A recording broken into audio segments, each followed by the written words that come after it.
밖에 기온이 영하 13도라고 이렇게 나와 있는데 올 들어 제일 추운 날씨 같은데 그래도 얼지 않으시고 새벽에 다들 나오셨네. 요즘 뭐 사실은 집도 비교적 따뜻하죠. 단열도 잘 되고 난방도 잘 되고 옷도 좋은 옷들이라서 뭐 추위나 바람도 능히 막아낼 수 있고. 외국 사람들이 우리나라에 와서 놀란대요. 저 히말라야에 가서 등산할 때 입는 옷들을 도시에서 입고 다닌다고. 우리가 입고 있는 옷이 그 정도 좋은 옷들을 바람이나 추위나 뭐 그런 것들을 잘 막아낼 수 있는 그런 대단한 고급이고 기능성 있는 옷들을 입고 산답니다. 감사한 일이죠. 감사한 일인데. 근데 마음이 얼면 그건 소용이 없거든요. 아무리 옷이 좋고 뭐 이 난방이 잘 되고 해도 마음이 어는 것을 막을 수는 없습니다. 몸이 추운 거는 이제 옷으로 뭐 난방으로 막아낼 수 있잖아요. 그거는 물리적인 것들이니까. 근데 마음이 어는 거는 이거는 그거하고는 전혀 다른 거거든요. 마음이 얼면 움직일 수가 없습니다. 뭘 할 수도 없고요. 새벽기도 못 나오죠. 이미 마음이 얼어버리면 새벽기도에 나올 수 있는 그런 움직임이 마음에서 안 일어나거든요. 그러니까 사람이 이제 이 생각이 존재하잖아요. 생각. 무엇을 보고 무엇을 들었느냐가 그 사람의 생각을 만드는 대부분을 차지하는데요. 무엇을 보고 무엇을 들었느냐. 그게 그 사람의 생각이 됩니다. 근데 그 생각이 이제 머리에 있다고 하면은 가정인데요. 이것도 머리에 있다고 하면은 이제 마음은 또 뭐 심장에 있다고 그렇게 여기고 있잖아요. 이것도 가정인데요. 이 생각이 이제 자꾸 많아지면 되풀이되면 그게 마음이 되잖아요. 그런데 이 생각에서 마음으로까지가 한 이제 우리 인간의 몸으로 하면 한 30cm 정도 되죠. 근데 그 30cm가 내려오는데 30년이 걸리는 사람도 있습니다. 자기 생각이 자기 마음으로 되는 데가 오래 걸리죠. 우리가 믿는다는 것도 생각으로 먼저 믿게 되잖아요. 뭐 눈으로 성경책 읽고 또 귀로 뭐 말씀도 듣고 생각으로 믿는 거예요. 생각으로 믿는 게 이제 자기 마음으로 믿어지는 데까지가 어떤 사람은 30년도 걸립니다. 또 평생 걸릴 수도 있고요. 그래서 이 생각으로 믿어졌던 믿음이 마음으로 믿어지는 데까지도 시간이 걸려요. 어쨌든 어떤 시간이든지 그게 뭐 어떤 시간이든지 이제 걸리고요. 그 생각 마음으로 이제 믿어진 그 믿음이 손과 발로 나타나는 데까지도 또 엄청난 시간이 걸립니다. 내가 마음으로 믿고 있는 이것이 손과 발로 행해지는 것은 또 다른 문제거든요. 실천, 순종 뭐 그런 것인데 이제 그렇게 되는 그런 과정, 구조 뭐 그런 것을 우리도 모르게 가지고 있습니다. 그냥 우리의 삶은 그런 거 따지지 않고 사는데 이렇게 살펴보면 이제 그런 것들이 우리 안에 내재되어 있죠. 그래서 마음이 얼어버리면 우리가 뭐 아무리 좋은 옷을 입고 있어도 새벽에 못 가겠다. 이렇게 추운데 어떻게 가냐. 꼭 이렇게 추운데도 가야 될 이유가 있냐. 뭐 이제 이렇게 되는데 그래도 우리가 이 자리에 있다고 하는 것은 그런 것들이 넘어섰다는 거니까 감사한 거죠. 그런 것들이 넘어서서 하여튼 무슨 힘이든지 우리를 밀어낸 힘이 그런 것들을 이기게 하는, 넘어서게 하는 그 요인이 있었기 때문에 지금 여기에 있지. 그러지 않고 그냥 얼어버렸으면 이제 못 나오죠. 아, 이거 안 된다. 이거 뭐 하면서 그러면. 근데 이제 여기 앞에 있는 화분들 피난 왔어요. 어젯밤에 이거 아무래도 이거 안 되겠다. 이게 저거 복도에 있다가는 얼어 죽을 가능성, 동사할 가능성이 있다. 이게 다 열대식물이거든요. 그래서 피난을 시키자 해갖고 밤에 여기다가 이제 여기는 지금 19도로 이렇게 되어 있습니다. 이 19도를 유지하게 이제 우리 바닥 난방 하잖아요. 바닥 난방이라서 19도로 되어 있어서 여기 이제 정말 안식처죠. 안식처고 지난번에 저 의자에서 자던 분이 며칠 있었잖아요. 이름이 우수만이라고 하던데 대구 분이래요. 대구에서 서울에 일을 보러 왔는데 그 말이 사실인지는 모르겠어요. 본인이 그래. 서울에 일을 보러 왔는데 이전에는 기도원 같은 데가 있어서 거기 기도원 가갖고 밤새도록 기도하고 뭐 하다가 낮에 일 보고 이제 내려가곤 했는데 지금은 기도원들이 다 문을 닫았대요. 어디 갈 데가 마땅히 없었는데 우리 교회 와 보니까 문도 열려 있고 또 난방이 돼 있고 그래서 며칠 여기 있었다고 그러면서 이제 내일 내려간다고 인사를 하더라고요. 그분 그 다음 날서부터 이제 안 오신 걸로 봐서 그 말이 맞는 건지 아니면 그냥 무슨 또 다른 사연이 있는 건지는 잘 모르겠는데 여기 그래도 그 때를 지내면서 갈 수 있는 그런 의미도 있었고요. 하여튼 우리가 여러 가지 의미의 그 상황이 이제 뭐 겨울이니까 추위라고 하는 우리를 얼어붙게 만드는 그런 생각들, 마음들 뭐 그런 것들이 있는데 또 이겨낼 수도 있고 거기에 얼어붙을 수도 있고 그렇습니다. 우리가 성령님을 물질로 여기는 것은 그건 이제 그릇된 거거든요. 성령님은 바람도 아니고 불도 아니죠. 삼위일체 하나님이시잖아요.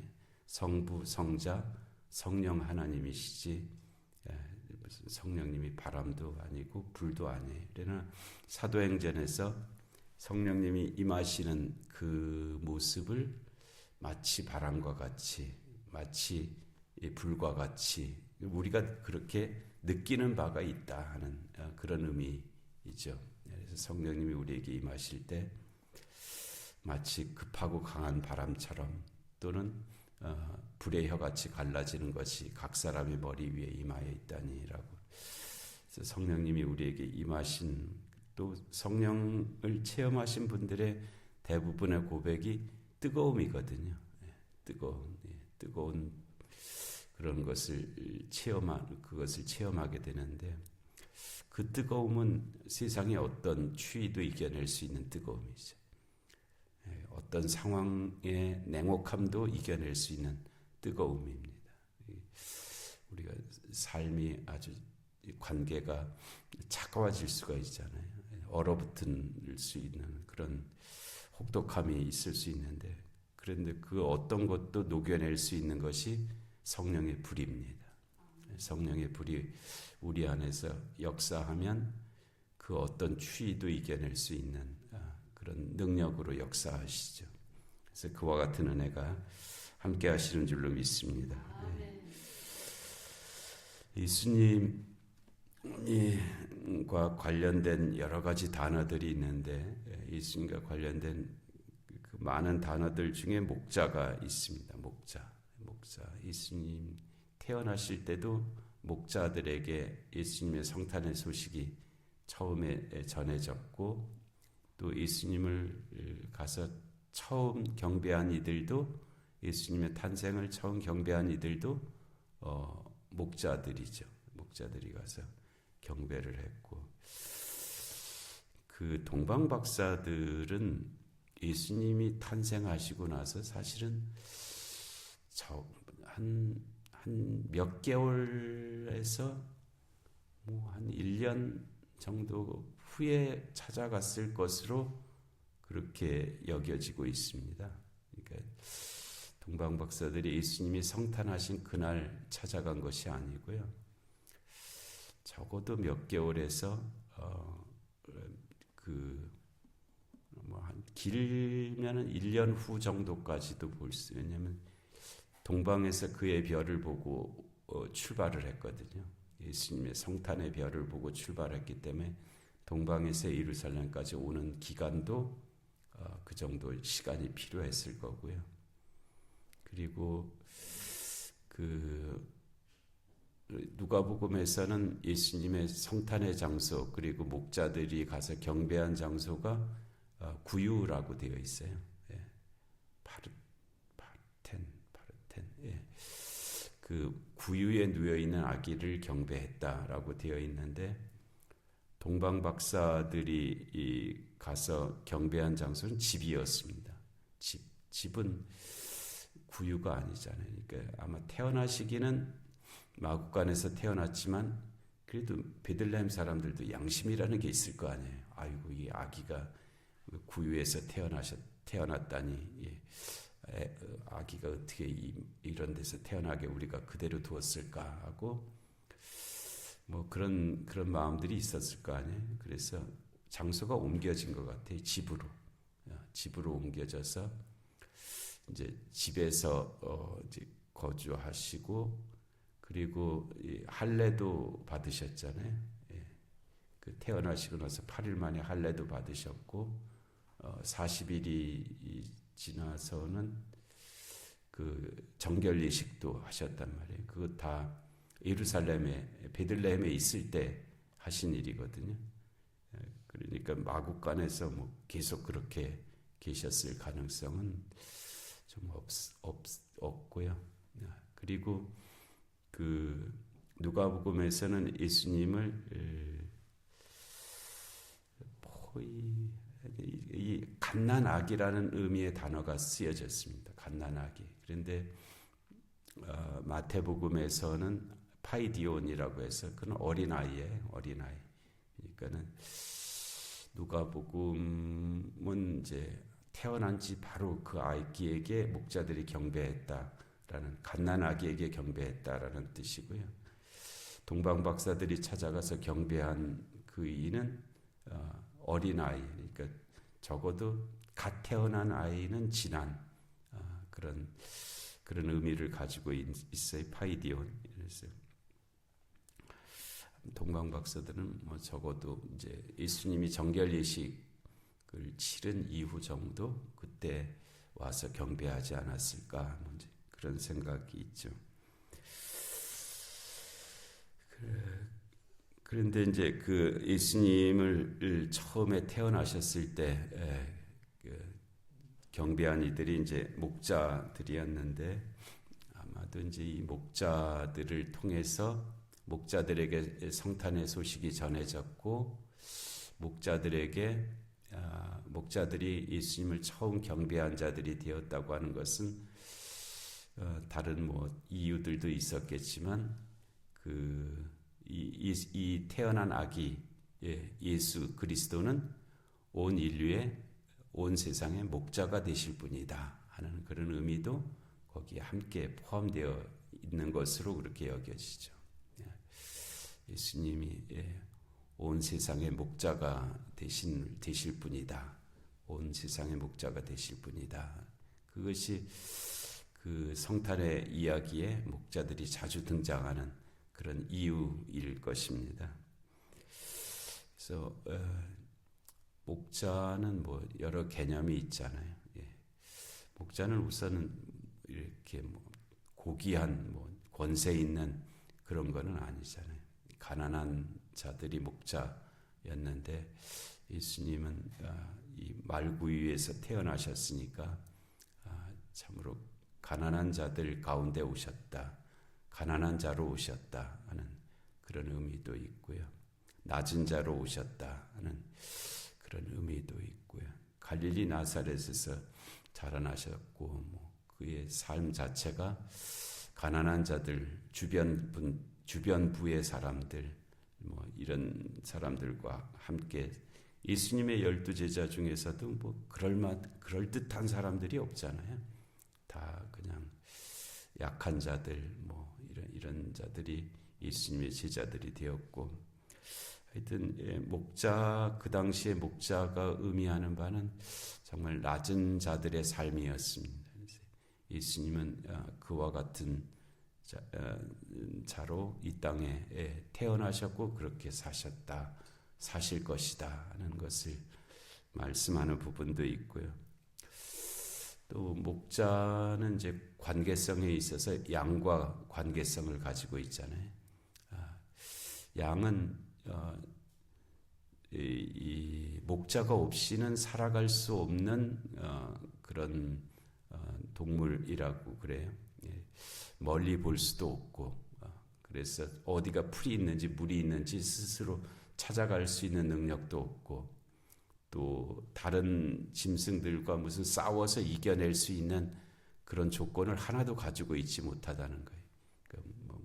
무슨 이빨도 없고 발톱도 없고 무슨 특별한 힘도 없고, 그러니까 그리스도인은 다른 사람들하고 싸워서 이길 생각을 말아야 될 것 같아요.